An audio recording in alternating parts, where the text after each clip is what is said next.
गरवा उपायुक्त धान की खरीद के लिए आवश्यक तैयारियों का जायजा लेने रंका पहुंचे।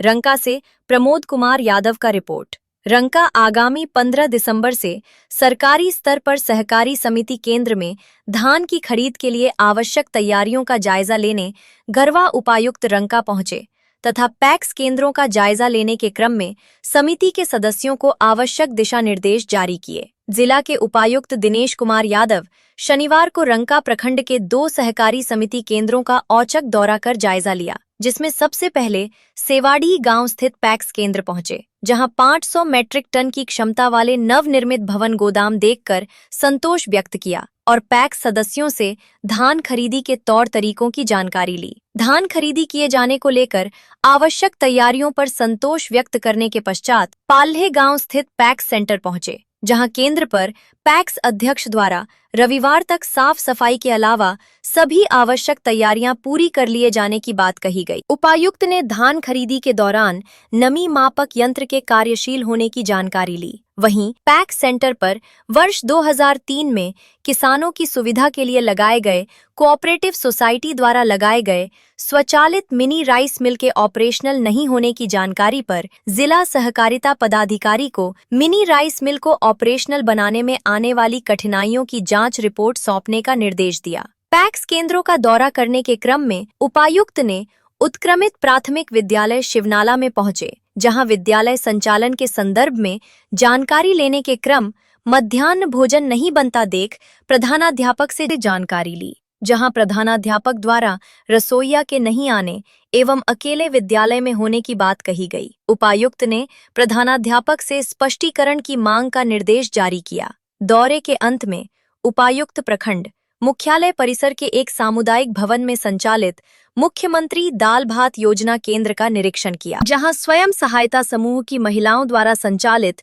मुख्यमंत्री दाल भात योजना में जिला स्तरीय वेंडर द्वारा अपर्याप्त चावल, चना एवं सोया बड़ी आपूर्ति करने की बात कही गई, जिस पर उपायुक्त ने पूर्व में मिल रही शिकायतों के मद्देनजर कार्यशैली में सुधार लाने का निर्देश दिया। बाद में उन्होंने जानकारी देते हुए बताया कि जिले में आगामी 15 दिसंबर से सहकारी समितियों के माध्यम से सरकारी स्तर पर धान खरीदी प्रारंभ हो जाएगी। सभी आवश्यक तैयारियां लगभग पूरी कर ली गई हैं। किसानों को बोनस सहित प्रति क्विंटल 2450 रुपए की दर से एक मुश्त राशि दिए जाने की व्यवस्था की गई है। पूर्व में किसानों को आधी राशि शुरू में दी जाती थी, बाकी राशि का पता नहीं रहता था। पैक्स समितियों को किसानों को आवश्यक सुविधाएं और उपकरण के अलावा खाद बीज उपलब्ध कराने के साथ साथ सहकारी मॉडल अपनाने व खेती से संबंधित आवश्यक मदद के लिए सहकारिता पदाधिकारी का सहयोग दिलाने का निर्देश दिया गया है। मौके पर जिला खाद्य एवं आपूर्ति पदाधिकारी देवानंद राम समेत कई अन्य लोग उपस्थित थे।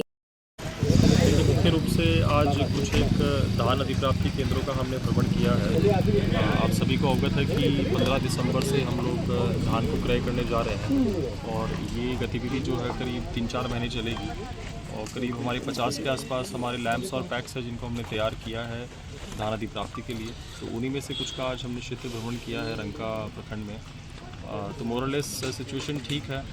कई जगह थोड़ी तैयारी की कमी पाई गई है, तो आवश्यक दिशा निर्देश सभी को दिए गए हैं। इसके अलावा पहले ही हमने एक कोऑर्डिनेशन मीटिंग सभी की कर ली है। मिलर्स को बुलाया था, उसके अलावा जितने भी ये पैक्स के लोग हैं उनको बुलाया था और सरकारी स्टाफ है उनको बुलाया था और सब में एक समन्वय की स्थिति को पैदा किया गया था कि कहीं किसी प्रकार की दिक्कत ना हो। और इस बार एक और गुड न्यूज़ ये है कि किसानों को जितना भी पैसा है वो डायरेक्टली एक मुश्त में ही मिल जाएगा। पास्ट में बहुत दिक्कत ये रहती थी कि आधा पैसा उनको धान देने के समय मिलता था और आधा भविष्य में मिलता था, जिससे कि किसान भाइयों को बहुत दिक्कत होती थी।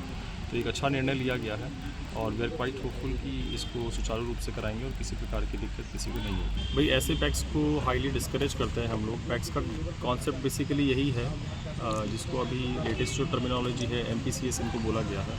तो उन सभी को यही डायरेक्शन है कि आप सुचारू रूप से चलाएँ और न केवल धान बल्कि बाकी सारी चीज़ें भी उनको जो है मल्टीपर्पज़ है। ये उनको न केवल धान लेना है बल्कि बीज भी बेचने हैं और अन्य आधार कार्ड बनाने की चीज़ें, इस तरह काफ़ी सारे उनको काम दिए गए हैं। तो सरकार तो अपनी ओर से इसमें पुश कर ही रही है, इंफ्रास्ट्रक्चर दे ही रही है। और हर ब्लॉक में हम गोदाम बना ही रहे हैं, काफ़ी बड़े बड़े गोदाम भी उनमें से कई हैं। लेकिन पैक्स के लिए भी आवश्यक है कि अपने से थोड़े स्टेप्स लें और इसको दुरुस्त करें, क्योंकि कॉन्सेप्ट यही है कि आपको अपने आप में काम करना है ताकि आपका मुनाफा भी हो और कोऑपरेटिव का जो मॉडल होता है कि समाज के लिए भी बेहतरी का काम हो और जो कोऑपरेटिव के मेंबर्स हैं तो उनको भी फ़ायदा हो। सर हॉलर मशीन देखे सर, लाखों की लागत से बना है, सिर्फ पड़ा खराब होगा सर क्या? हाँ, जो हमने रंका में जो देखा है उसका एक जांच के लिए मैंने इनको दिया है कोऑपरेटिव ऑफिसर को कि इसका क्या पास्ट रहा है। ऑब्वियसली मिल उसमें संचालन की स्थिति में नहीं मिली है, तो इसका फाइंडिंग्स के लिए मैंने कोऑपरेटिव ऑफिसर को डायरेक्शन दिया है कि इसको मालूम करें और जो भी आवश्यक होगा हम लोग करेंगे उसको। सर दाल भात योजना सर देखे सर क्या पाएगा? देखिए, इसी दाल भात योजना के विषय में कुछ शिकायतें मिली थी, शोकॉज भी हुए थे और हमने इनको सुना भी है। अब चूँकि रंका में हम लोग थे तो इसका विज़िट किया है, जनता से आज थोड़ा फीडबैक लिया हमने कि किस प्रकार से यहाँ दाल भात बनता है कि नहीं, टाइमली दुकान खुलती है कि नहीं और जो निर्धारित शुल्क है उसी पे लिया जाता है कि नहीं, साथ में मेन्यू में कुछ फेरबदल तो नहीं किया जाता है। मल्टीपल फीडबैक्स हमें मिले हैं और एक डिसीजन हम लेंगे इसमें जो करना है। बाकी इसको बताते चलें कि इसमें पहले भी एसडीओ से हमें रिपोर्ट मिली थी कि इसमें कार्यशैली ठीक नहीं है यहाँ की, जिसके चलते शोकॉज हमने किया था। We will take a decision soon on this. Sir कुल ऐसे कितने राइस मिल हैं जो कि बंद पड़े हुए हैं, कुछ इसकी जानकारी है? नहीं, राइस मिल नहीं, पैक्स की बात तो नहीं कर रहे आप? नहीं, राइस मिल जो आप देखे।